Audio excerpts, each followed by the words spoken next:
Hello and welcome to the Sandro Forte podcast. Over the many years I've been running a business, I've met many successful people, entrepreneurs, sports stars, celebrities, and dare I say, even royalty. So what makes a person successful? Do we know what success is? And the all-important question, can we create success for ourselves? This podcast series invites a diverse group of people to share their insights, their wisdom, and the things they've learned along the way.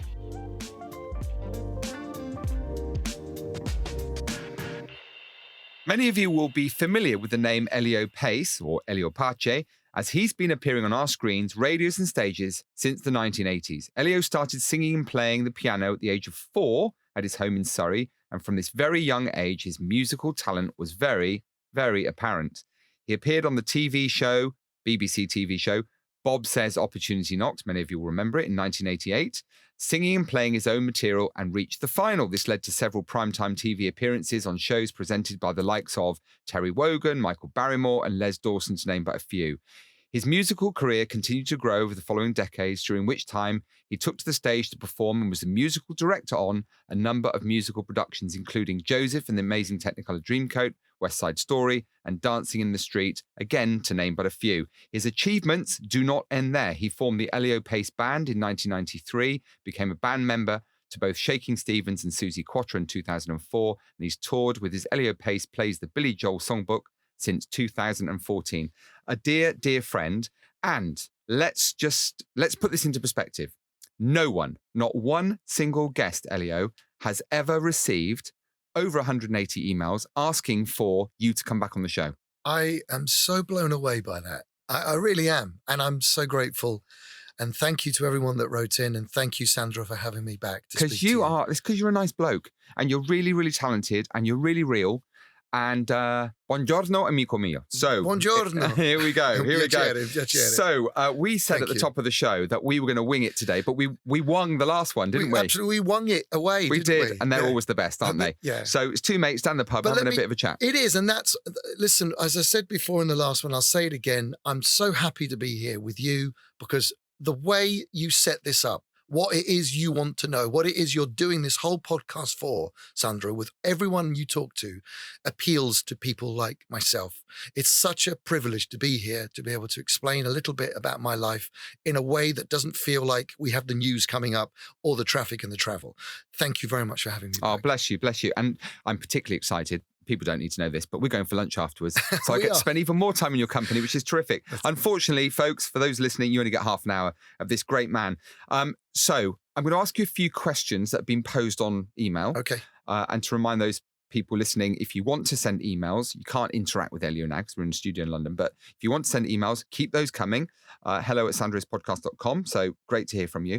One of the things that a number of our listeners wanted to know, Elio, was your daily routine, and I don't mean moisturising.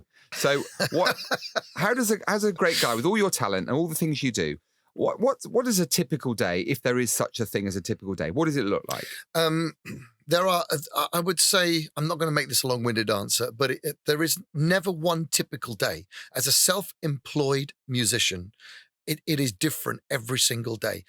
Yesterday, I woke up to my manager having left 15 messages for me saying, call me. I was in meetings, I was doing stuff, I was, with gigs.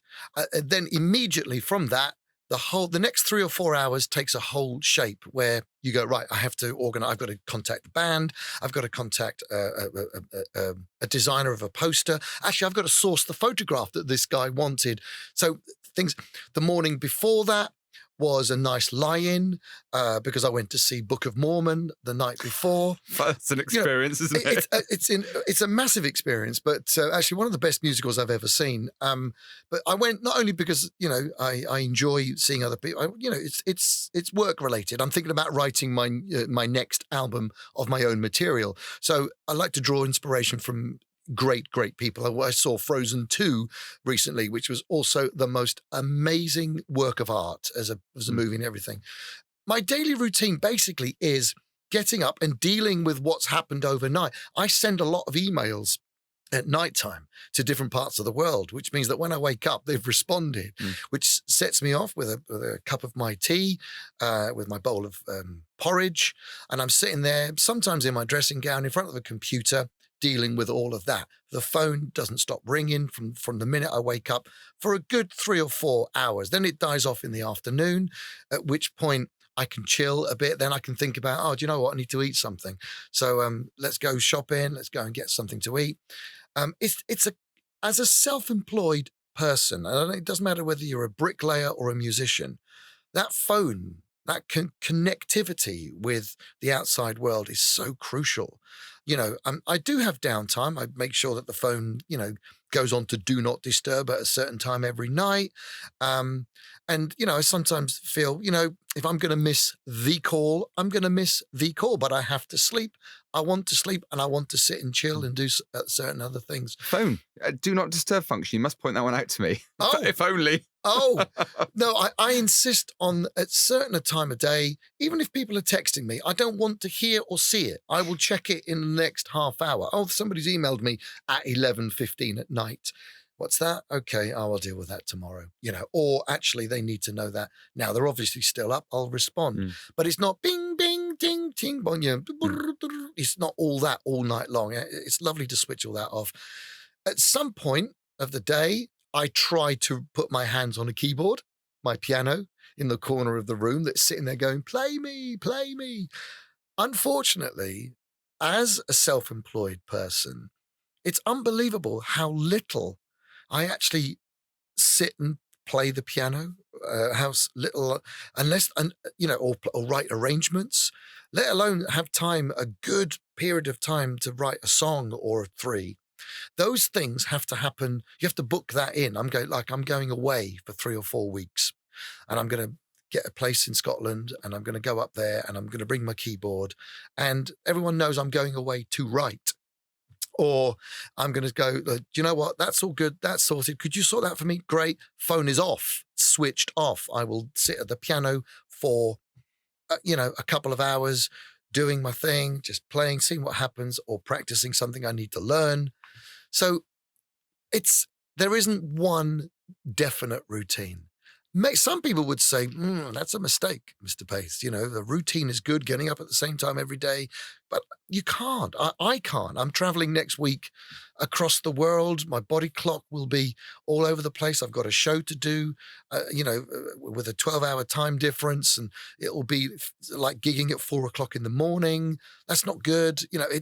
It's as a self-employed person, even bricklayers, have a little bit of routine, but a musician, it's so, because you just never know when the inspiration might come, or when you might have I've just worked out where it is we need to gig next, or what show I now know, and you've got to make time instantly to act upon that. So there isn't ever a standard day as a gigging self-employed musician. And along the way, Elio, have you developed this? Is it a mantra or philosophy of yours? Because I know we're all under increasing pressure to answer the phone, to respond to the email. Yeah. Have you kind of made it, a self-imposed rule that you do just compartmentalize a little bit and take some time out for you? I mean, clearly when you're in creative mode and you're composing, you can't be answering the phone every 5 minutes. You can't. And and it is tough, because guaranteed, if I switch that phone off in the middle of the day, let's say I'm going to have some soup, and then at about 1:30, I'm going to switch that phone off until 5:30, because I've got to get this done. It's got to be Dropboxed over by tonight. Guarantee, by the time I switch that phone on at 5:30, I've got 70 notifications I need to deal with. Whether it's, and then the social media thing as well. I mean, I've had to change my whole social media life, because I know it's very important to communicate, and in this day and age, I think it's an amazing tool. But my God, you could get swamped in that, if you're not careful, if you've got other stuff.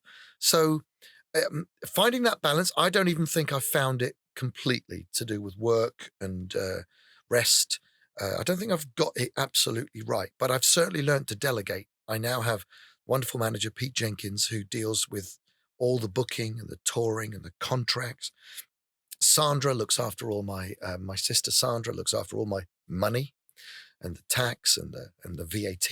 And so that's such an incredible relief, And I also have help from, my own girlfriend, Amy, who's an artist in her own right. She helps out. My other sister, Giuseppina, every so often will take something off my shoulders just to make it easier, because I'm a small little company, I don't have 80 people working for me, so I'm not Brian May, who can concentrate fully on whatever he believes in, because he has 15 people, somebody cleaning the house, somebody running the studio, somebody making sure the car is topped up with petrol.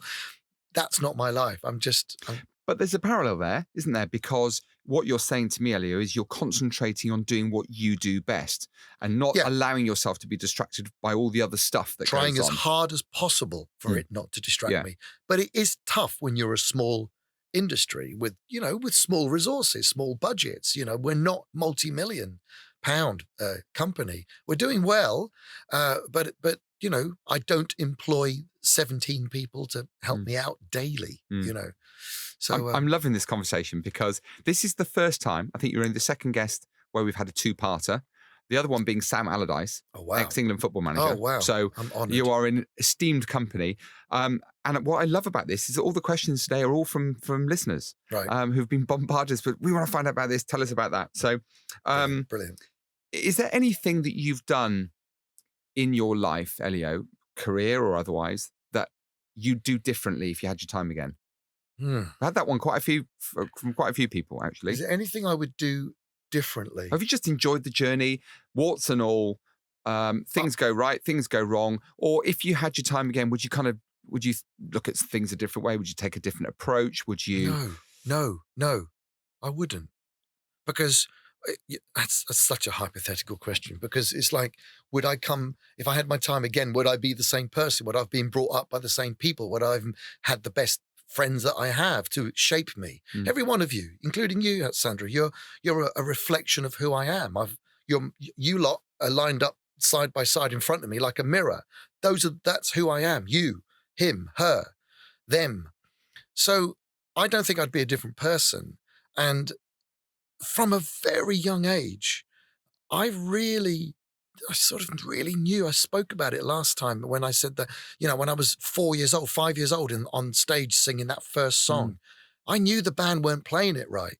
I knew that if we had some time, this would need to be fixed. I didn't know what was wrong at 5. I just knew it wasn't right.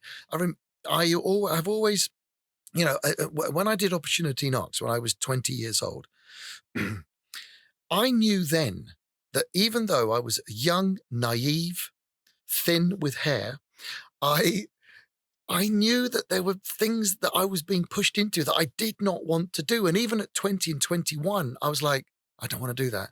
What do you mean you don't want to do that? And you want to sign a record deal with Ronco Records? I don't want to sign a deal with Ronco Records singing Elio Pace does the best of Nat King Cole. Really? No. Okay. And at 21, even at 21, I knew that's not what I want to do. A lot of people, it's tempting, but a lot of people still would have gone, oh, it's a record deal. I'm going to be on telly. I'm going to walk into Woolworths and there's my record. That didn't bother me at all. I was like, no, I've just won Opportunity Knock singing my own song. Why would I want to sign a record deal with Telstar, whoever it was? It was one of those sort of record labels. Winner of Opportunity Knock sings the songs of Chuck Berry or Nat King Cole. And I knew I wouldn't have any control over any of it. But the band would have been booked for me, the studio, the time. You ran out of time. Now we've run out of money. So the album would never be like I want it to be. So I said no. I truly, my mantra, I can't remember whether I said this before, but to regret the things you do rather than the things you didn't do. So right now at almost 52 years old, I can look back and say, I don't really regret anything, not professionally anyway, I feel I've always had a handle on what's right and what suits me. I've been offered so much money to go and do jobs, musical jobs that would have had me with 4 houses in Weybridge and a Rolls Royce and a Jag and 80 people working for me. I didn't want it. I didn't want it because I didn't want to do that job. I'm not going to embarrass anybody by saying what it was, but there's been 2 or 3 times in my life I've been handed, you know, some a nice opportunity to a lot of people on a plate, and I've turned it down at the highest level, because that's not what drives me.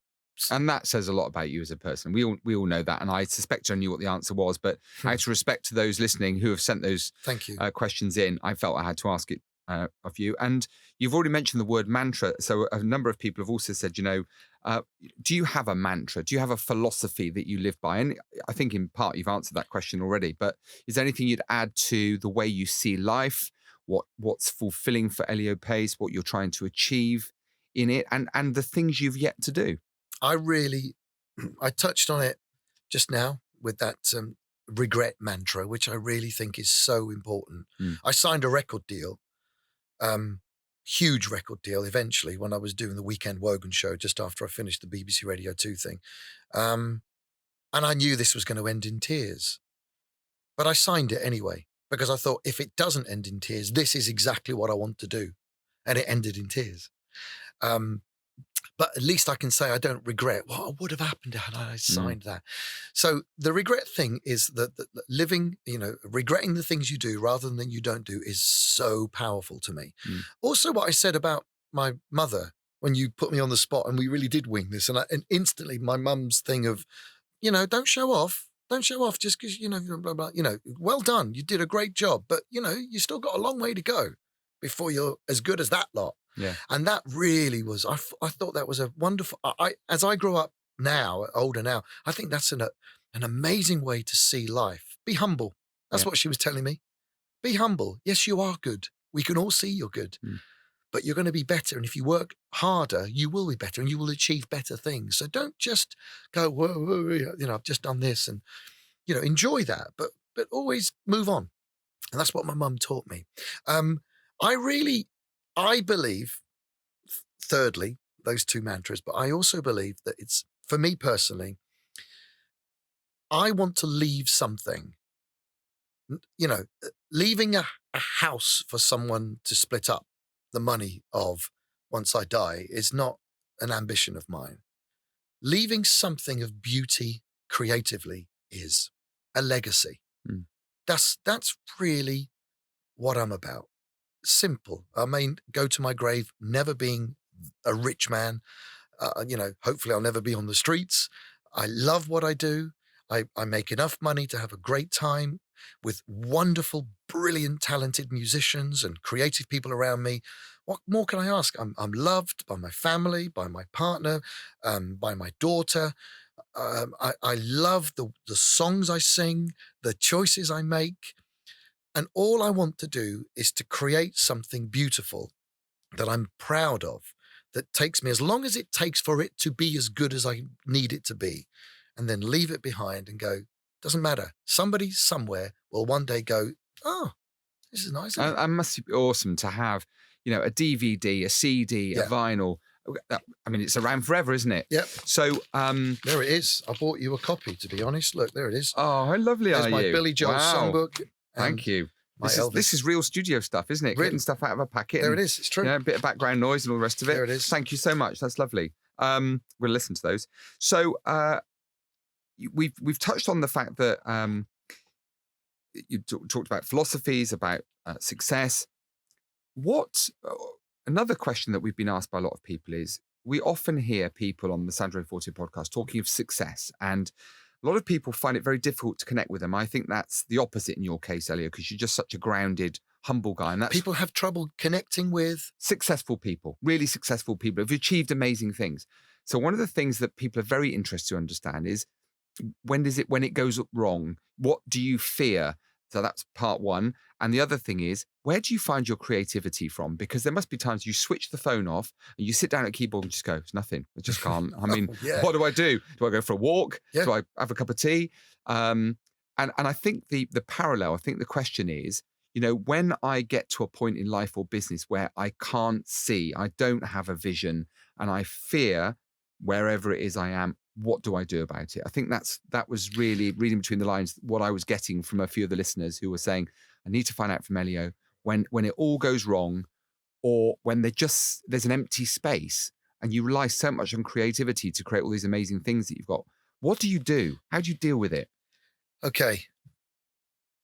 What you're describing happens a lot in our lives, everybody's life. So I'm just going to talk about it in my situation as a musician, highs and lows. Like, I mean, again, I can't really go into details, but very recently, I had an opportunity handed to me on a plate, which was huge. And I mean, huge in every single way, professionally, financially, and legally. I can't say what it was and what went wrong, but it was a horrible, nasty piece of the business that reared its ugly head, that took this opportunity away from me. In those situations, this is recently, in those situations, I honestly believe you don't put a sticking plaster over it. You deal with it. You wallow in that unhappiness. You get angry. I mean, the lovely people around me will hear, my colleagues, my partner, my family, they'll hear how unhappy and how unfair I feel it all is. Because that's how I deal with my unhappiness. I don't bottle anything up. I don't. I've got into trouble for not doing that, because I sort of generally tell it as it is. I'm not good at leaving something, even, something across the street I don't like, or hearing somebody treat somebody a certain way. I can't just sit back. I will send a text. I will pick up the phone. Come on, I'm a go to the issue person. I don't retreat. And so I'm not afraid of feeling that horribleness, that depressive, oppressive feeling. I go, bring it on. This is the down bit. I mean, there's been amazing highs, and there will be highs again. That's what somehow I've managed to do, is to always know that I'm going to be annoyed at this, and I'm going to allow myself to be annoyed. I'm going to tell everyone I'm annoyed. But at the same time, I also know that I have the power to make it better again. And that if that opportunity that was taken away, it's okay. I have this thing of, I won't let them, beat me. I won't let them grind me down. I will not be dictated to. I will not be told that I can't make a record unless I have a record deal and you've got loads of money. No, do you know what? I'll save some money and I'll make my own record. You're not going to tell me I can't be part of this industry. I'll do it myself. This is all my own money. I'm pointing to my own material here on the, and so therefore I have that tenacious dog with a bone, slightly, I'm not angry. I'm actually really happy, because I've achieved so much by not allowing people to get me down. Admitting they do, I think, is the first step. Yeah. But then going, okay, but I'm gonna win another battle here, and I can see the battles there. And you know what? I'm going to circumnavigate this. I've said what I need to say. I've done what I need to do. I've wallowed in as much of this, but there is a way out, and I can see what it is. I'll tell you what. Do you know what we should do? Why don't we call them ourselves? Why don't we put this out ourselves? I'll tell you what I'm going to do. I'm going to say this. I find a way out of things. I'm good at that. And that's where going for a walk, that's where switching the phone off sometimes, that's where having wonderful, loving people around you who understand you, who can see that you're troubled by that. They can just tell in the way you walk and the way you answer a simple question. Do you fancy fish or chicken tonight? I don't know, fish. They can hear that, and we're all human. But I do believe that going to the problem is the best thing to do. Sitting, letting it fester, letting it build, whatever it's making you feel inside. Let it out. We have a very similar philosophy on that one. Right. Good. Character. This is one I've been thinking about, and you've touched on this already. So this is the obvious time to ask you this, Elio. particularly given your industry, you've mentioned the word depressive, oppressive. What is the worst human character trait that you've experienced? In other words, if we could remove something from human society Wow. with a magic wand in an instant, what would be the one thing that you'd try to remove? And I suppose the opposite side, the flip side of that one is, and what's the one thing we'd love to inject into human society if they could all have one character trait that they didn't have before? It's a big question, isn't it? I know. It is. I wish you'd emailed me at least to think about this for 2 minutes. That's cheating. That's absolutely Okay, cheating. all right. Well, By the way, this is not being recorded, so we edit, so you can have a pause for a minute. Okay. If you want to just think about it. Oh, okay. Robin and Rachel, just get rid of that little bit. Hello, Robin, Rachel. Yeah. So if you want to think about it, it's fine. No, it's like, no, I don't mind. Yeah. No, I don't mind being put on the spot at all. Well, they have to edit it now, so just mention the names. That wouldn't sound right on the podcast, but Okay, so just dive one in whenever you're ready. Okay. One of the things that drives me mad is incompetence. I know, and it's a funny. That word normally gets that response, a little giggle. Incompetence. Oh, aren't people silly sometimes? But I tell you what, incompetence. Let me define what I feel that is. That is professional people who say they can do a job, who get paid to do a job, who you've entrusted to do a job at the highest level, and they don't do it properly. They can't do it properly. It doesn't matter how much they train, they will never be able to do it properly. And yet they do that job. And that job stands in the way of your success. That incompetence in business is one of the things that drives me mad. I always, when I meet it, and I meet it far too many times, I say, can you imagine me turning up to do a show? Ladies and gentlemen, please welcome Elio Pace. And I walk on, start the Billy Joel songbook. And I go, start it. And well, sorry. Sorry. Can we stop? Sorry. Do you mind if I just walk in again? Sorry. Do the intro again. Go. Okay. And come in and do that. And then do it again 10 minutes later. Sorry. Do you know what? I always forget that second verse. Can we just go back to, imagine if that was that's incompetence. Well, that is prevalent, I'm afraid, in business, in people, in human nature, in humankind, that people sort of blag in it. They blag their way through life. And you meet these people who will never admit they're blagging it, but I can smell it a mile away. I can hear a great singer in the first 5 notes they sing. Oh, she's brilliant. He's brilliant. What a great song. You can hear that. Great songwriter. I can smell incompetence in someone, and someone who's blagging straight away. I'm unnerved by the amount of eye contact you're using here when you talk about incompetence. You are nothing like that at all, Mr. Forte. So the lovely thing that we should inject, that you're saying something that we don't have. Well, or just a character trait that you love in people, but not everyone possesses. In other words, if you could make everyone have it, something that would kind of transform human society or the world in which we live. Open-mindedness. Oh, nice. That's a good one. That. That simply open-mindedness.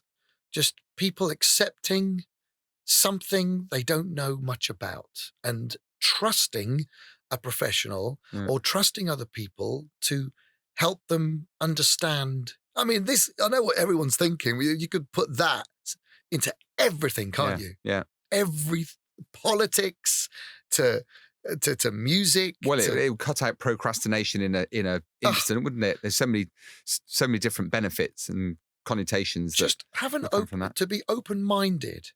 You know, I've witnessed it a lot where people, you know, in our business, in the music business, with commercial radio the way it is. Sorry, I'm not going to get onto a high horse thing or a soapbox, but the lack of open-mindedness when it comes to new artists, new music, how old that person is, what gender that person is.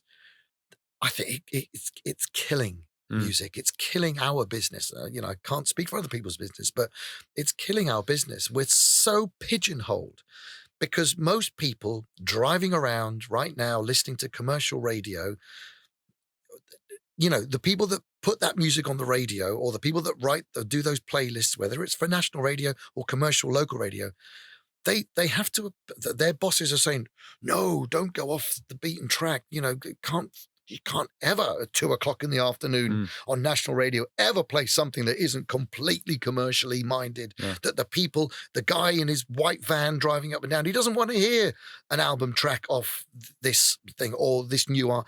They want to hear what, because we can't afford for them to turn over, tune into something else. That's just one strand of it. The lack of open-mindedness in our lives, where people go, do you know what? I love Casey and the Sunshine Band, right? But I've heard it a million times. Wouldn't it be great if they started the show with something else? Yeah, Billy Joel. Whenever you hear Billy Joel on the radio, they play the same 3 or 4 songs. Yeah. Uptown Girl, Tell Her About It, sometimes Piano Man, and that's basically it, isn't it? Well, wouldn't it be lovely if some producer went, do you know what? I think we should play a Billy Joel. It's his 70th birthday. Let's play, the Ballad of Billy the Kid. So, and not fear that somebody at 1:00 in the afternoon driving, listening to local BBC this or Magic this or whatever it is, isn't going to turn off because, I don't know this Billy Joel song. Be open-minded. Yeah. It's Billy Joel. Why don't you listen to something new? You might lose a listener but gain 3. So do you know what? And you might get some respect. I think, and I don't know, I've sort of half given up on radio. I listen to talk radio a lot now, listen to human beings interact with each other. That's slightly depressing as well sometimes. And of course you're tuning in every week to the Sandro Forte Every podcast. single week. No, that's what I do. When I switch the phone Just off. nod your head, Elio. Yeah, that's right. So, before I ask you the question, which I think about 20 odd people have asked me, and that's the 3 guests you'd have for dinner. Just to come back to you on the 2 points, the human traits, I hate hypocrisy. I cannot bear hypocrites. Look, we all make mistakes and we all have rules. But when you say something to me and then you do the complete same thing yourself, I just can't get my head around it. And kindness for me would be the thing I'd inject into more just human kindness, beings, whether it's charitable giving, helping other people. So anyway, I think we share a similar philosophy. Yeah, no, we absolutely So 3 guests for dinner. You don't have to do the cooking, and we'll excuse your girlfriend because of course she's being invitee. Okay, she would be there. And possibly other members of your family. Present company excluded? Present company. I will let you off that one. I wouldn't have believed you if you'd said me anyway. Alive or dead? Is this hypothetical? Anything you like. Anything really? You like, yeah. Just people who've inspired you, I think, is really where this one's coming from. I tell you who I absolutely love. I think is one of the most important people alive. Ricky Gervais. Well, I recently watched Afterlife. Now everyone will go, what? That's like 3 years old. I only just recently watched it. I haven't watched it yet. And it is amazing. Amazing. But that guy, did you see his Golden Globe speech from? Yes. Yeah. I watched it about 8 times. I couldn't believe it. What saddens me is that will things ever change anyway? When somebody so blatantly is sitting up there, they're jokes, they're jokes, but it's true. What you're saying is totally true, all of that stuff. I love Ricky Gervais. The Invention of Lying is one of my favorite films. The audacity to put that film together and to put that message together. I don't know if you've seen it. It's absolutely, I think he's amazing. I think what he did and what he's done. I've heard about Afterlife. Amy goes on about Afterlife. I said, I want to watch it. But I just finding the time to do it. I don't actually watch television. I never switch the television on. That's actually one thing I never do. Yeah. Not even for news. I get my news here and there and everywhere, I suppose, along with Ricky Gervais, I'm going to go with Stephen Fry because I think he's equally as funny. And he's very bright. He's ridiculous. There's not too many subjects he couldn't cover. Yeah. I'm basically want to sit at dinner and not have to say a word with anyone. I want to be... What? I don't believe... No, how is that possible? Well, with people like Ricky Gervais and Stephen Fry, I think you're going to get there. These two can take it away and they can inject, both of those guys. I'm going to say, without looking back into history too much, oh, wow. Can I come back? I'll come back to the third. Okay, yeah, okay, that's absolutely fine. Any specific goals and aspirations that you've got now? I suppose it'd be very easy for you to go, you know what, I've achieved Yeah. so much, and I'm just going to kind of enjoy my retirement. But you're still clearly very driven. Yeah. You're very creative. There's always something new. I have bubbling away. one big ambition. I actually have a couple, but the big one that's in my head a lot at the moment is that I really want to get back to writing my own material. I love Billy Joel's music. I've dedicated so much of my life, and I will continue to do so because I do believe this guy's music is the greatest songbook. I think he's the greatest singer-songwriter. And we're going to do another albums tour this year of another 2 albums. See, with open-minded people who are prepared to come and watch a show in a theatre and know they're not going to get Just the Way You Are or Uptown Girl, because we're doing albums of songs. Most of those songs have never been played live in this country, and some never ever by Billy Joel.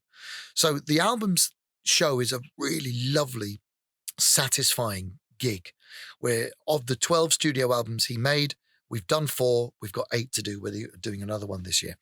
I want to get back though to writing my own material. I have this ambition that by the time I'm 60, that's 8 years, I'd like to have, I've got 1 album so far of my own material, and it served me well. I've had covers off it.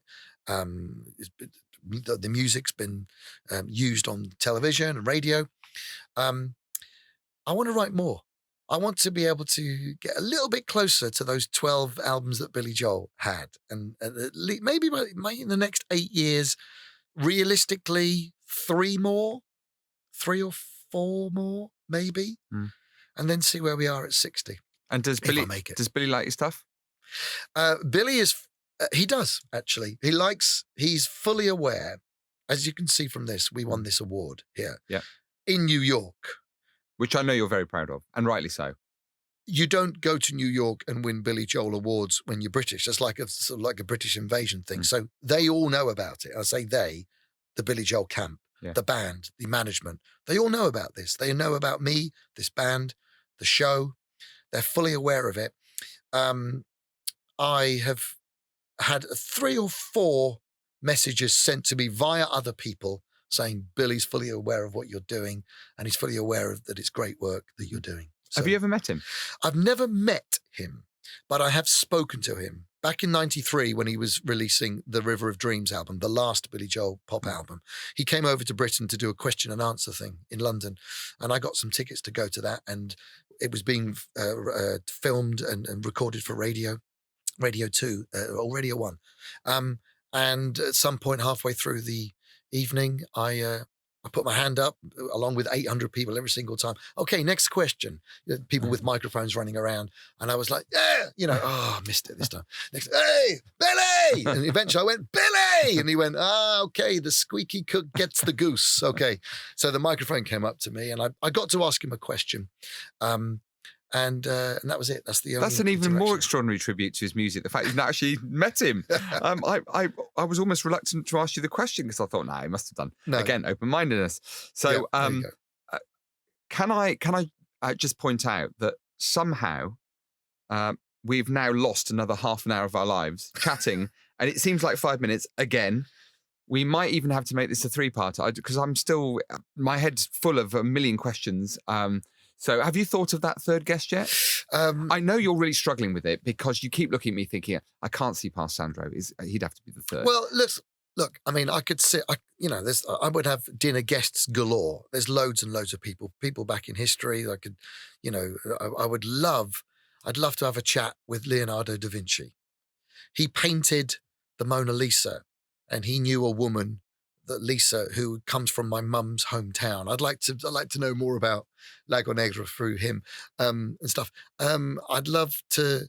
I'm going to say Billy Joel. I'm going to say Billy Joel, Sandro, only because I do think he's a genius. I do think he's a musical genius. I'd love to get to I'd like to talk to him in the same way that you're talking to me. The way that I don't hear anybody talking to Billy Joel. I want to get into his mind in a way that I've never heard an interview done. So the next podcast will have to be, right, on the 52-seater bus, Who would the passengers be? Because it sounds to me as if you've got a big long list. I have. Yeah, loads of people. Well, bless you. Time is against us, unfortunately. People expect these to be half an hour and they get a bit cross if they end up being 45 minutes. Sorry. But look, it's been spectacularly joyful. I'm always uplifted every time I see you, I speak to you, and I know from all the amazing emails and requests to have you back, the listeners feel the same. So, thank you. Elio Pace, thank you so much again, sincerely, for joining us My today. absolute pleasure. Thank you to all the listeners, and thank you for your questions. And Sandra, thank you for being so kind to me. And good luck for, not that you need any luck, but good luck for your upcoming trip, which I know is a testing one. A testing one. And everything you do in your career, which is an amazing one, and credit to all that you do and for all that you give to so many people, Elio. Well, I'm just glad I have the health to sing songs and make people happy, whatever songs they are. I'm just privileged to be in this position, and I absolutely love my job. And I think, as I say, what is it? Who said you choose a job you love, you never do a day's work in your life? That's exactly how I feel. Long may it continue. Thank you. Thank you once again for joining us on the Sandro Forte podcast. I have run out of superlatives to describe Elio Pace. And remember, every week we do have a new guest, probably not as good as Elio, of course. Of course. Sharing their own insights into achieving success, overcoming life's challenges. Please make sure you keep those questions coming. And if you want to email us, of course, hello@sandrospodcast is the email address. And remember 2 other things. Connect with me, Sandro Forte, Real Sandro Forte on Instagram. Please leave a review on iTunes and connect with us again next week. Bye for now.